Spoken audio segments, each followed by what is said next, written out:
Jessica Marshall here. I'm doing my PowerPoint presentation on the Australian Aboriginal people by Jessica Marshall. I want to start by where it first started, all the Aboriginals come from and started. Aboriginal people were first counted as citizens back in 1971. Since then have shown an increase in people. In 1996 to 2001, between the 1996-2001, they have increased by 16%, and between the 1991 and the 1996, it has increased in 33% of Aboriginal and Indonesian people. I want to go to the stolen generation. The stolen generation, also known as the stolen children, were the children of Australian Aboriginal and Torres Strait Island. Were removed from their family by Australian federal and state government agencies and the church under Act of the Parliament. Between the 1910 and the 1970s, many First National children were forbidden removed from their families as a result of the government policy. The generation of children removed under these policies became known as the stolen generation.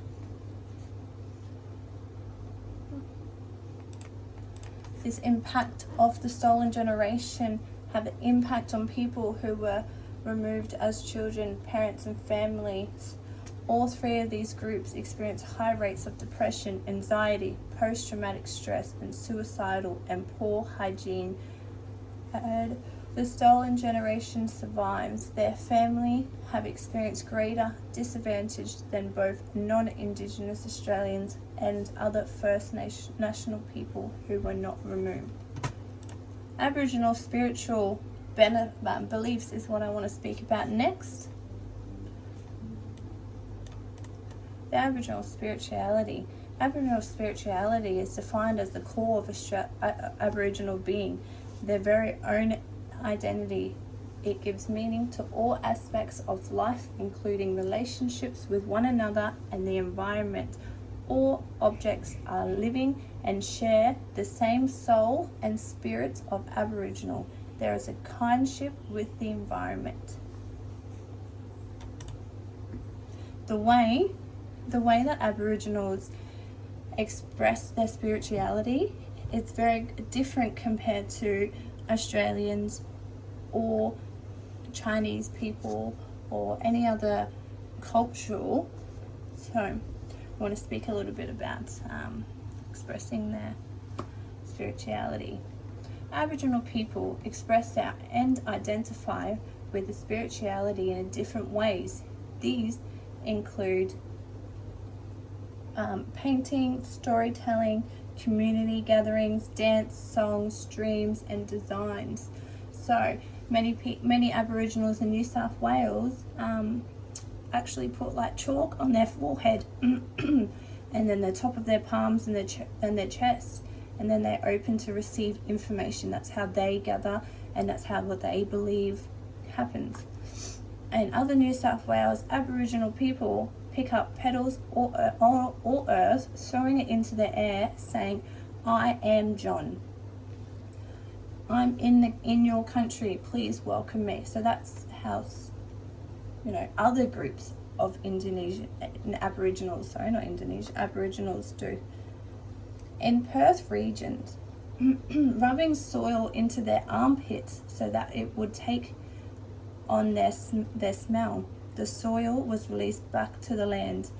Aboriginal people in the Northern Territory placed a rock under their armpit and threw it into the river to let the water spirit know they were around. Okay.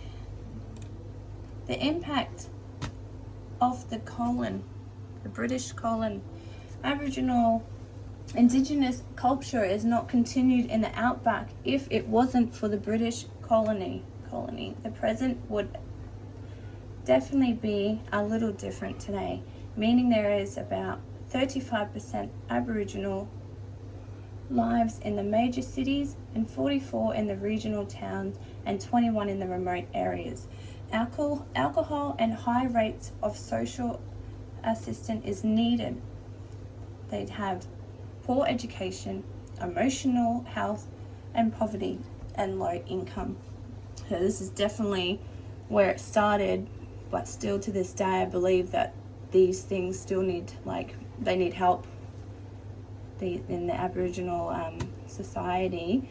And a lot of people don't, or a lot of non-Aboriginals look at this and claim that this is why that they have judgment on Aboriginals, and they don't like Aboriginals because they believe that this is still going on, and I believe it still is, and we need to help them, but it has definitely changed a lot since back when it first started. The impact of this on children.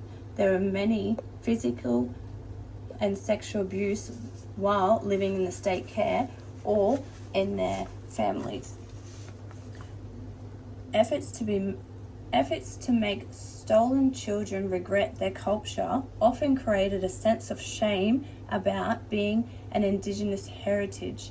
This result is a disconnected from culture. Many children were wrongly told that their parents were abusers and had died or abandoned them. Many never knew where they had been taken from or who their biological families were. Many children were wrongly told that their parents,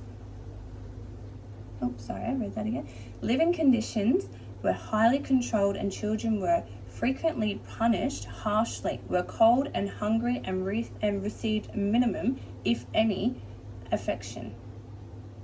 The children generation receives a very low level of education, and as they were expected to work as a manual labourer and servant. This has had a lifelong ethic impact and means many who are now parents are unable to assist their children with schoolwork and education. So this is what I was saying before. Yes, we believe that they still need help, but coming from the stolen generation and believing, that's neglecting the children and all of that, if you grow up in that family like that, then you pass that on through generations and generations and generations, and it continues to go for years and years and years, because it's all started from these people not being honest and truthful, and then it just goes on and on. So we need to try and get in there, break that cycle, and show children in this generation that it's not like that anymore. Sorry, I'm trying to get my words out. It's not really working, but we need to help people like this. The Dreamtime generation. I want to speak a little bit about this. Okay, the Dreamtime is a common used term for describing an important feature of an Aboriginal spiritual beliefs. It is not generally well understood by non-Aboriginal people. Aboriginal believes that the Dreamtime was way back at the very beginning. The land and the people were created by spirits, that they made the rivers, the streams, the water holes in the land, hills, rocks, plants, and animals. It is believed that the spirits gave them their hunting tools and each tribe its land. The Aboriginals believe that the entire world was made by the ancestors way back in the very beginning of time, the Dreamtime. Dreamtime is formed of the Aboriginal regional and culture. It dates back to 65,000 years ago. It is the story of events that have happened, how the university comes to be, how human beings were created, and how the creator humans to function within the world as they knew it. So again, children that come from a family that believes in the Aboriginal Dreamtime, they will, if they're very spiritual and they're very, they obviously their parents teach them what this is about, then that sticks with them as well. And then they walk around and then they say, well, we made this land and we made this land, and then this actually causes issues with non-Aboriginal people. I believe. So then that's when then the non-Aboriginal people come back at them, and they go, well, no, yous are just, that's not right, that's wrong. And then there's arguments, and this is why there's so much judgment towards Aboriginals, and vice versa. There will be judgment towards non-Aboriginal people, because people are set in their own ways. And yes, this happened long, like it says here, 65,000 years ago. We might need to try and break the generation of viewing things. What I want to talk about: judgment from others. Aboriginals have the greater judgment by other Jews to the way of some have been treated. Aboriginals have always had a judgment view due to past lives, living, the way they lived, their way they liked, their views on life, their morals. All of that is what I mean by this. Most people believe that all Aboriginals are lazy, messy, gross, don't clean themselves, live on the street, and most people of them are alcoholics. This forever judgment on Aboriginals can and does affect them mentally and physically, can cause serious issues within themselves, family, friends, and education and work. What I want to do: I want to educate everyone. So my friends, my family, my workers, whoever I'm with, let them know that the way that they view things, or the way that they view someone, is not always right. You have to, people have to remember, non-Aboriginals, they got grown up in their own ways. So that's what they believe. Aboriginals also grow up in their generation, their way, their culture, and that's what they believe. So rather than fighting with each other, sit back and talk about it. Talk about, oh yeah, I did this when I was younger. Oh yeah, my family believes in this, or, and educate each other. Don't belittle each other or bring each other down or say, harsh things. Just work together. We're all here on earth together, and that's what I want to do. I want everyone to come together. I want, the Aboriginal Day for all, even non-Aboriginals, to go there and learn and meet everyone and watch them dance and sing and paint and face paints and all of that, and vice versa. So I want them to know my full details on where it all started, teaching them how to have some open mind without judgment. I would put off some stories about Aboriginal culture, get them to read over it, sit down together, do some group chats. I would do, if I had a group of students, that's what I would do.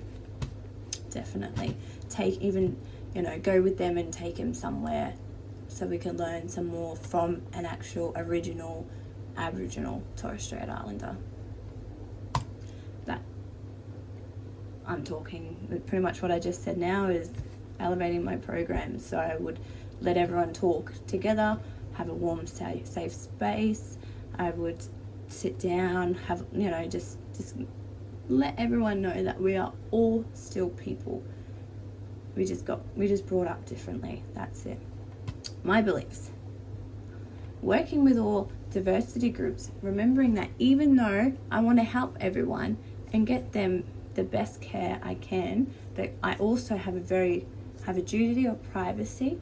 A lot of people become quite nervous in sitting down, talking to people, so letting them feel like what they say in our room stays in our room, obviously, unless it comes and a matter that will end up causing themselves some harm. Duty of care: any person who feels like their life is in danger or they feel like they want to hurt themselves or others, we have a duty of care in making sure that they get help they need. We cannot hold someone hostage. However, contacting the right people straight away can ensure that they get help ASAP. Culture safety is advance of the nature and the scope of healthcare service in Aboriginal Torres Strait Islander people and the impact of their overall well-being. Culture safety involves strategies to increase system self-knowledge, respect, and sorry, I was stuffed up, and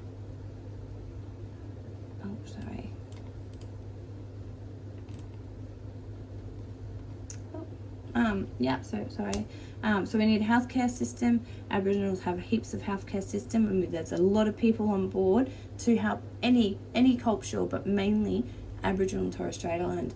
If you go on Google, there is so many that you can find, so much help, so many good programs, so many, like, just everything. You look around and a lot of places have Aboriginal paintings, Aboriginal signs, Aboriginal statements, like, it's everywhere, and I believe that we can work together. We can definitely, as I was saying, programs to help Aboriginals. All you have to do is go online. This one down here is my absolute favourite. It's from the Queensland government. You go on there and it comes up with a whole page of like different suburbs, and there's heaps and heaps. It was like 6 pages of phone numbers, addresses, and the state you live in, so you can jump on there and get help that you need. There's heaps of programs. Okay, thank you very much for listening. Feel free to email me if I missed anything. Thank you for your time.